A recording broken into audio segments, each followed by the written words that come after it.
Oh, that's through him.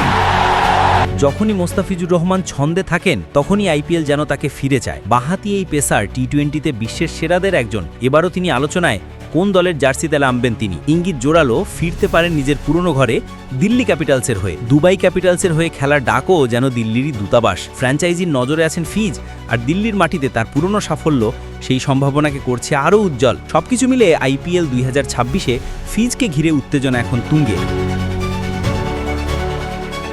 টি-20 ক্রিকেটে বাঁহাতি পেসারদের চাহিদা সব সময় থাকে আকাশচুম্বী, আর মোস্তাফিজুর রহমান মানেই যেন সেই বিশেষত্ব। কাটার, স্লোয়ার আর নিখুঁত ইয়র্কারে তিনি বহু ম্যাচে প্রতিপক্ষের ব্যাটসম্যানদের নিঃশেষ করে দিয়েছেন। তাই ফর্মে থাকলেই আইপিএল দলগুলো চোখ রাখে তার দিকে। আসন্ন 2026 মৌসুমের আগেও সেই চিত্র বদলায়নি। বাংলাদেশের হয়ে মোস্তাফিজ শুধু যে নির্ভরযোগ্য পেসার তা নয়, আইপিএলে তার পারফরমেন্সও তাকে দিয়েছে আলাদা মর্যাদা। সাকিব আল হাসানের পর দ্বিতীয় বাংলাদেশি হিসেবে তিনি আইপিএলে 50টির বেশি ম্যাচ খেলেছেন। ভারতের এই জমজমাট আসরে বাংলাদেশিদের মধ্যে দ্বিতীয় সর্বোচ্চ ম্যাচ তার ঝুলিতে। এই কারণে আইপিএলে তিনি নিজেই একটি বড় ব্র্যান্ড। প্রশ্নটা এখন ফিজ কোন দলের জার্সিতে মাঠ মাতাবেন, এর উত্তর খুঁজতে গেলেই চলে আসে দিল্লি ক্যাপিটালসের নাম। 2022 সালে প্রথমবার দিল্লির হয়ে আইপিএলে খেলার সুযোগ পেয়েছিলেন তিনি। সেই মৌসুমে 7 ম্যাচে 8 উইকেট নিয়ে করেছিলেন নজরকাড়া পারফরমেন্স। ইকোনমি ছিল 8-এর ঘরে, যা আইপিএলে পাওয়ার প্লেতে বল করার বোলারদের জন্য দারুণ হিসেবেই ধরা হয়। যদিও 2023 সালে ব্যস্ত আন্তর্জাতিক সূচির কারণে মাত্র 2টি ম্যাচ খেলতে পেরেছিলেন, তবুও ফ্র্যাঞ্চাইজি রাস্তা হারাননি তিনি। 2025 সালে শুরুর দিকটা তার জন্য সহজ ছিল না।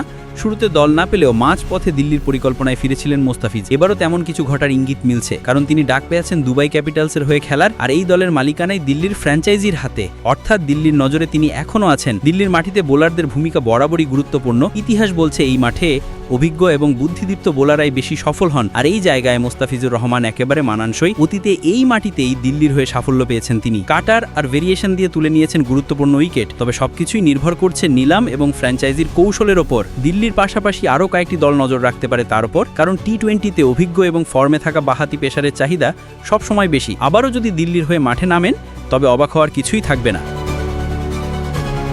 যেখানেই যান না কেন, বাংলাদেশের ক্রিকেট প্রেমীদের নজর থাকবে ফিজের দিকে, কারণ আইপিএলে মোস্তাফিজ মানে উত্তেজনা, সাসপেন্স আর উইকেটের গ্যারান্টি। দিল্লির জার্সিতে তিনি ফিরবেন কিনা সেই উত্তর মিলবে খুব শিগগিরই। সম্ভাবনা কিন্তু বেশ উজ্জ্বল, আর সেই সম্ভাবনাই এখন উস্কে দিচ্ছে বাংলাদেশের ক্রিকেট ভক্তদের উত্তেজনা।